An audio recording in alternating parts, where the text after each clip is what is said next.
નમસ્કાર દર્શક મિત્રો, સ્વાગત છે તમારું RP press reporter YouTube channel પર। દર્શક મિત્રો, આજે આપણે આ વિડીયોમાં દેશ દુનિયા સહિત ગુજરાતના તાજા સમાચાર જાણવાના છીએ। તો આવો સૌપ્રથમ સમાચારના મુદ્દો ઉપર નજર કરીએ। આદેશ ખેડૂતો માટે ગુડ ન્યૂઝ। ગુજરાત સરકાર આ નિર્ણયથી પાકને મળશે જીવતદાન, ધરતીપુત્રો ખુશહાલ બન્યા। હવામાન વિભાગ સમગ્ર ગુજરાતમાં 2 દિવસ ગાજવીજ સાથે મેઘરાજા ત્રાટકશે। આ જિલ્લાઓ રહે રેડ એલર્ટ ઉપર। ઉછાળો સોના ચાંદીના ભાવમાં આવશે મોટો ઉછાળો। સરકારે આ ટેક્સમાં કરી શકે છે વધારો। ગાંધીનગર શિક્ષણ વિભાગ શિક્ષક સહાયકની ભરતી જાહેર કર્યા નિયમો। ટેટ પરીક્ષાના માર્ક્સ અંગે કરી સ્પષ્ટતા। ઈ કુટીર પોર્ટલ આર્થિક રીતે નબળા કારીગરોને સ્વનિર્ભર બનાવવા ગુજરાતમાં અમલ મુકાઈ।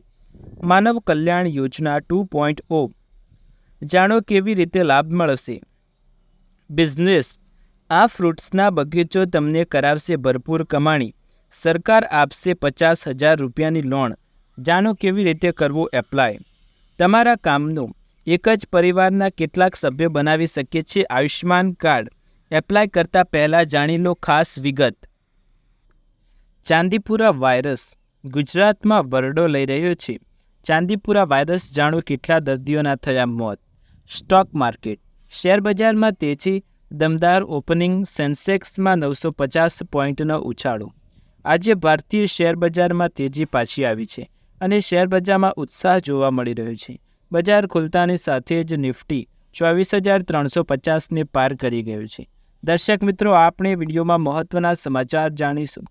વિડીયોમાં આગળ વધતા પહેલાં ચેનલને સબસ્ક્રાઇબ ન કરી હોય તો ચેનલને સબસ્ક્રાઇબ કરીને બેલ આઇકન જરૂર દબાવો અને વિડીયોને અત્યારથી જ એક લાઇક કરી દો। તો ચાલો મહત્વના સમાચાર ઉપર નજર કરીએ। આદેશ ખેડૂતો માટે ગુડ ન્યૂઝ। ગુજરાત સરકારના આ નિર્ણયથી પાકને મળશે જીવતદાન, ધરતીપુત્ર થયો ખુશહાલ। જુઓ મહત્વના સમાચાર વિશે। ચરોતરમાં ખેડૂતો માટે રાહતના સમાચાર મળી રહ્યા છે। આણંદ ખેડાની કેનાલોમાં વાણકબોરી ડેમમાંથી પાણી છોડવાનું બંધ કરાયું હતું, જે બાદ સિંચાઈ વિભાગ દ્વારા સરકારમાં રજૂઆત કરવામાં આવતા પાણી છોડવાનો આદેશ કરાતા ખેડૂતોના ખીશું વ્યાપી હતી। આણંદ ખેડાની કેનાલોમાં વણાકબોરી ડેમમાંથી પાણી છોડવાનું બંધ કરાયું હતું। એવામાં સિંચાઈ વિભાગ દ્વારા સરકારના નર્મદા કેનાલમાંથી પાણી છોડવા રજૂઆત કરાઈ હતી। આખરે ચરોતરની કેનાલોમાં 3,500 ક્યુસેક્સ પાણી છોડવાનો આદેશ કરાયો છે। સરકારના આ નિર્ણયથી ડાંગરના પાકને નવજીવન મળશે। કેનાલોમાં પાણી છોડાતા ખેડૂતોમાં ખુશીનો માહોલ જોવા મળ્યો છે। આણંદ જિલ્લામાં 34% વરસાદની ઘટ થઈ છે। આણંદ જિલ્લામાં વરસાદની ઘટને પગલે આણંદ, ઉમરેઠ, સોજિત્રા, આંકલાવ અને પેટલાદમાં જુલાઈ માસના અંત સુધીમાં 42% ઓછો વરસાદ થયો છે। ત્યારે હાલ આણંદ જિલ્લામાં 34% વરસાદની ઘટ છે। બોરસદ, તારપુર અને ખંભાતમાં 80% જેટલો વરસાદ પડ્યો છે, જ્યારે ઉમરેઠ, આણંદ સહિતના કેટલાક તાલુકામાં ડોગરની ધરું તૈયાર છે, પરંતુ ઓછા વરસાદને કારણે 25,000 જેટલા હેક્ટરમાં ડોગર તેમજ અન્ય પાકની રોપણીનું કામ અટવાયું છે। હાલ ખેડૂતો દ્વારા વહેલી રોપેલ ડોંગર, બાજરી, અન્ય ચોમાસા પાકને પાણીની જરૂરિયાત હોય છે। ખેડૂતો દ્વારા સમગ્ર મામલે રજૂઆત કરવામાં આવી હતી। ડાંગરનું વાવેતર 1.3 લાખ હેક્ટરમાં થયું છે। આણંદ જિલ્લામાં ચાલુ વર્ષે વરસાદ ઓછો થવા છતાં ડાંગરનું વાવેતર 1.3 લાખ હેક્ટરમાં જોવા મળ્યું છે। ત્યારબાદના મહત્વના સમાચાર વિશે વાત કરીએ તો ગુજરાતમાં વરસાદનો કહેર જોવા મળશે। ક્યારથી? સમગ્ર ગુજરાતમાં 2 દિવસ ગાજવીજ સાથે મેઘરાજા ત્રાટકશે। આ જિલ્લાઓમાં રહેશે એલર્ટ। હવામાન વિભાગ દ્વારા આગામી 5 દિવસ ગુજરાતમાં વરસાદની આગાહી કરવામાં આવી છે। આગામી 5 દિવસ રાજ્યના દક્ષિણ ગુજરાત તેમજ ઉત્તર ગુજરાતના અમુક જિલ્લાઓમાં છૂટાછવાયા તેમજ ભારે વરસાદની આગાહી કરવામાં આવી છે। અમદાવાદ શહેરમાં છેલ્લા 2 દિવસથી વરસાદી માહોલ જામ્યો છે। ત્યારે સોમવારે અમદાવાદ શહેરમાં છૂટાછવાયા વરસાદી ઝાપટા પડતા વાતાવરણમાં ઠંડક પ્રસરી જવા પામી હતી। દક્ષિણ ગુજરાતમાં પણ મેઘરાજા મન મૂકીને વરસ્યા હતા। હવામાન વિભાગ દ્વારા આગાહી કરી છે કે ગુજરાતમાં 2 દિવસ ગાજવીજ સાથે વરસાદ પડશે તેમજ આગામી 5 દિવસ રાજ્યના અમુક જિલ્લાઓમાં છૂટોછવાયો તેમજ ભારે વરસાદની આગાહી કરવામાં આવી છે। આગામી 5 દિવસ ગુજરાતમાં વરસાદી માહોલ છવાશે। હવામાન વિભાગના વૈજ્ઞાનિક રામશ્રય યાદવે જણાવ્યું હતું કે આગામી 5 દિવસ દરમિયાન વરસાદી માહોલ છવાશે તેમજ 5 દિવસ દરમિયાન રાજ્યના મોટાભાગના વિસ્તારોમાં ભારે વરસાદ પડી શકે છે. કયા કયા જિલ્લાઓમાં યલો એલર્ટ આપવામાં આવ્યું છે? હવામાન વિભાગ દ્વારા આજે રાજ્યના બનાસકાંઠા, સાબરકાંઠા, નવસારી, વલસાડ, સુરત, તાપી, દમણ અને દાદરાનગર હવેલીમાં યલો એલર્ટ અપાયું છે. તેમજ 7 ઓગસ્ટના રોજ એટલે કે બુધવારે બનાસકાંઠા, પાટણ, મહેસાણા, સાબરકાંઠા, અરવલ્લી, ગાંધીનગર, અમદાવાદ, આણંદ, ખેડા, મહીસાગર, દાહોદ, પંચમહાલ, છોટાઉદેપુર, વડોદરા, ભરૂચ, નર્મદા, સુરત, તાપી, ડાંગ, નવસારી, વલસાડ સહિતના વિસ્તારોમાં ભારે વરસાદની આગાહી કરવામાં આવી છે. કચ્છ, મોરબી, સુરેન્દ્રનગરમાં ભારે વરસાદ, અમરેલી, ગીર સોમનાથ, જૂનાગઢ, જામનગર, પોરબંદર, દેવભૂમિ દ્વારકા અને રાજકોટમાં હળવાથી મધ્યમ વરસાદની આગાહી હવામાન વિભાગ દ્વારા વ્યક્ત કરવામાં આવી છે. ત્યારબાદના મહત્વના સમાચાર વિશે વાત કરીએ તો સોના ચાંદીના ભાવોમાં ફરી તેજી, મોટો ઉછાળો, સરકાર આ ટેક્સમાં કરી શકે છે વધારો. જો સોનું ચાંદી લેવાનું વિચારતા હોય તો આજે ખરીદી લો. ટૂંક સમયમાં આ ટેક્સમાં ફેરફાર થતાં ભાવમાં થઈ શકે છે મોટો ઉછાળો. સરકારે ગોલ્ડ બાર પરની મૂળભૂત કસ્ટમ ડ્યુટી 15% ઘટાડીને 6% કરી છે. તેમજ agri infra and development cess AIDC on duty 5% ઘટાડીને 1% કરવામાં આવી છે. અત્યારે સોના પર 3% GST લાગે છે. આવી સ્થિતિમાં સોના પરનો કુલ ટેક્સ હવે 9% છે, જે પહેલાં 18.5% હતો. બેઝિક કસ્ટમ ડ્યુટીમાં ઘટાડો. સરકાર સોના અને ચાંદી પરનો GST દર વર્તમાન 3% વધારીને 5% કરી શકે છે. અગાઉ સરકારે બજેટમાં બેઝિક કસ્ટમ ડ્યુટીમાં ઘટાડો કર્યો હતો. સરકારે ગોલ્ડ બાર પરની મૂળભૂત કસ્ટમ ડ્યુટી 15% ઘટાડીને 6% કરી હતી. તેમજ agri infra and development cess on duty 5% ઘટાડીને 1% કરવામાં આવી હતી. GSTના દરમાં વધારો થઈ શકે છે. ઉદ્યોગોના નિષ્ણાતોના મતે કસ્ટમ ડ્યુટીમાં ઘટાડો GST દરમાં વધારો મોટો સંકેત હોઈ શકે છે. નાણામંત્રી નિર્મલા સીતારમણે બજેટમાં GST દરોને સરળ અને તર્કસંગત બનાવવાનો ઉલ્લેખ કર્યો હતો. GST દર 3%થી વધીને 15% થવાની શક્યતા છે. નિષ્ણાતોના જણાવ્યા મુજબ સરકાર સોના અને ચાંદી પર GST દર વધારીને 5% કરે તેવી શક્યતા છે. જ્યારે કસ્ટમ ડ્યુટીમાં ઘટાડાથી સોનાની દાણચોરી પર સકારાત્મક અસર પડશે, જે તાજેતરના સમયમાં મોટા પાયે થઈ છે. GST દરમાં વધારો આવક નુકસાનના એક ભાગની ભરપાઈ કરી શકે છે. રાજ્ય સરકારની આવક વધશે. GST દરોમાં વૃદ્ધિ રાજ્ય સરકાર માટે સારી ખબર છે, કારણ કે વધારે દરોના કારણે તેમને સેન્ટ્રલ ટેક્સ રેવન્યુમાં તેમના હિસ્સાની તુલનાએ વધારે આવક ઊભી થશે. ત્યારબાદના મહત્ત્વના સમાચાર વિશે વાત કરીએ તો ગુજરાતમાં શૈક્ષણિક ભરતી બહાર પાડવામાં આવી. જો મહત્ત્વના સમાચાર. શિક્ષણ વિભાગે શિક્ષક સહાયકની ભરતી જાહેર કર્યા નિયમો. ટેટ પરીક્ષાના માર્ક્સ અંગે કરી મોટી સ્પષ્ટતા. ગ્રાન્ટ ઇન એડ માધ્યમિક અને ઉચ્ચ માધ્યમિક શાળામાં શિક્ષક સહાયકોની ભરતી માટે નિયમો જાહેર કરાયા છે. ટેટ ભરતી માટે સમિત સહિતની બાબતો પર નિયમો જાહેર કરવામાં આવે છે. શિક્ષક સહાયકોની ભરતી માટે નિયમો જાહેર કરાયા.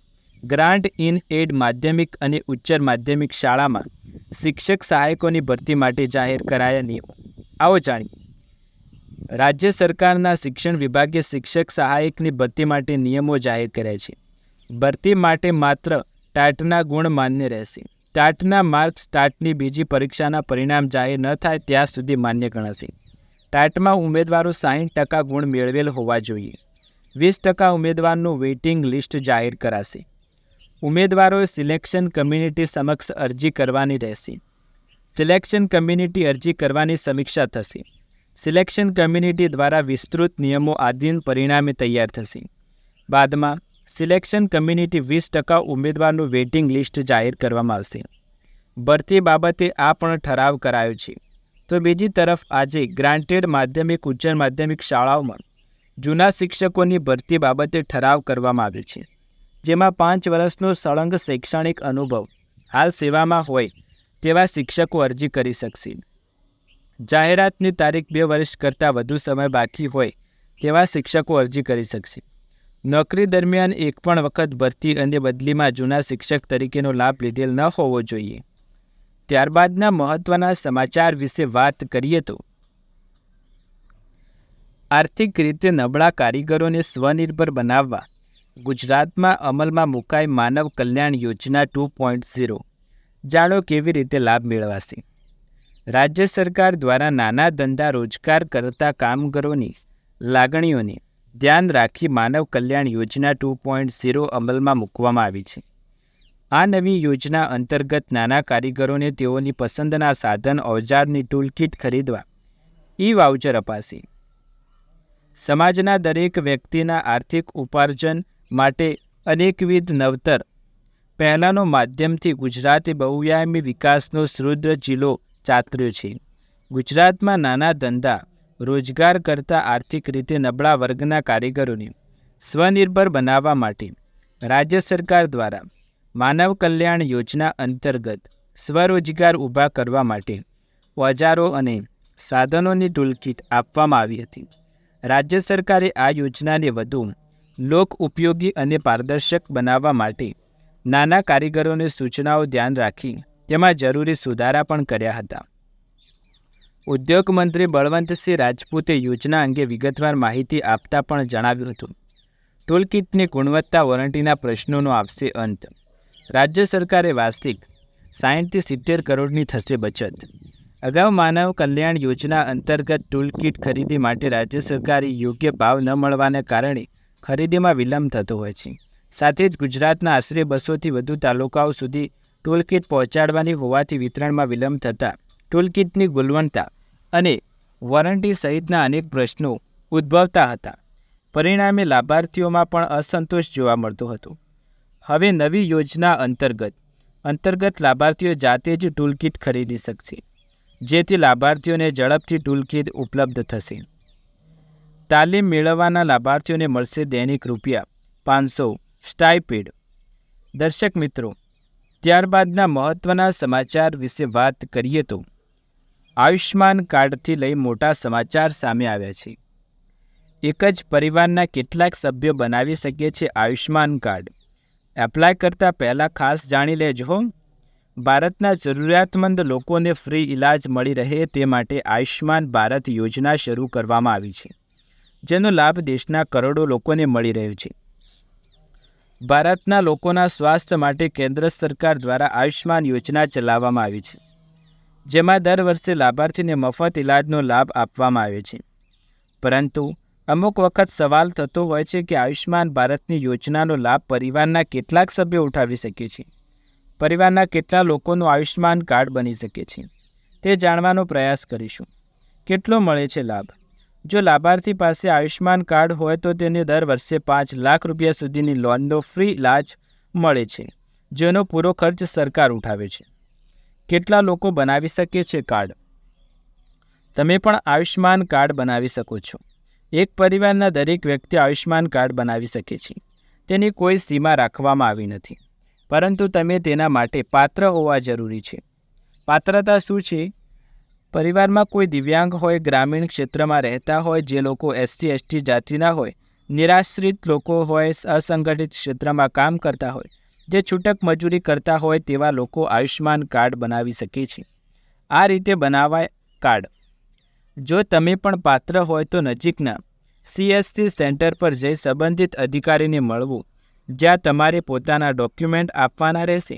ત્યારબાદ તમારું આયુષ્માન કાર્ડ બનીને તૈયાર થઈ જાય છે.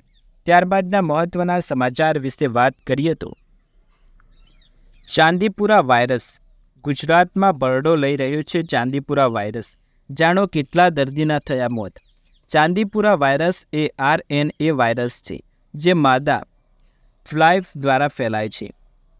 આ માટે એડિસ મચ્છર પણ જવાબદાર છે. ગુજરાતમાં ચાંદીપુરા વાયરસનો આંકડો સામે આવ્યો છે. આંકડા પ્રમાણે ગુજરાતમાં હાલ શંકાસ્પદ ચાંદીપુરસના વાયરસના 157 દર્દીઓ સારવાર હેઠળ છે.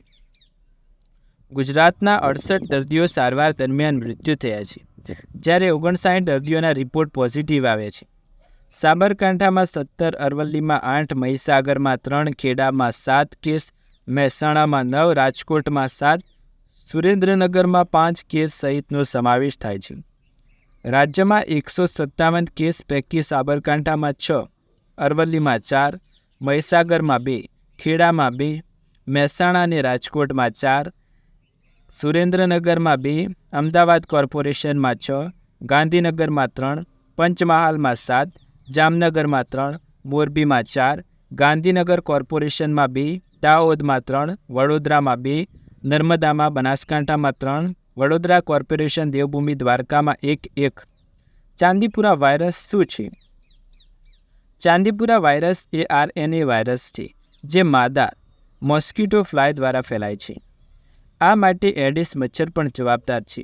તે સૌપ્રથમ વર્ષ 1967માં મહારાષ્ટ્રના ચાંદીપુરામાં મળી આવ્યું હતું. આ જગ્યાના નામથી જ તેની ઓળખ થઈ હતી. આ કારણે તેને ચાંદીપુરા વાયરસ નામ આપવામાં આવ્યું છે. જ્યારે પ્રથમ કેસની તપાસ કરવામાં આવી ત્યારે જાણવા મળ્યું કે રેતીમાં ફરતી માખીને કારણે વાયરસ ફેલાય છે. 2003-4માં આ વાયરસની સૌથી વધુ કેસ મહારાષ્ટ્ર, ઉત્તર ગુજરાત અને આંધ્રપ્રદેશમાં જોવા મળ્યા હતા, જ્યારે તેનાથી 300થી વધુ બાળકોના મોત થયા હતા. ચાંદીપુરા વાયરસનું સૌથી વધુ જોખમ કોને? ચાંદીપુરા વાયરસના બાળકોને તેનો શિકાર બનાવ્યું છે. 9થી 14 વર્ષની વચ્ચે બાળકો સૌથી વધુ જોખમમાં હોય છે. આ ચેપ ત્યારે ફેલાય જ્યારે વાયરસના કરડ્યા પછી માખી અથવા મચ્છરની લાળ દ્વારા લોહીમાં પહોંચે છે. 9 મહિનાનું બાળક હોય તે 14 વર્ષ સુધી તેને આ વાયરસની અસર થાય છે. ચાંદીપુરા વાયરસ ફેલાવતી સેન્ડ ફ્લાય માખી કઈ રીતે જોખમી હોય છે? સેન્ડ ફ્લાય માખી ઘરની અંદર બાજુએ કાચી કે પાકી દિવાલ પર ભેજવાળા વાતાવરણમાં થાય છે.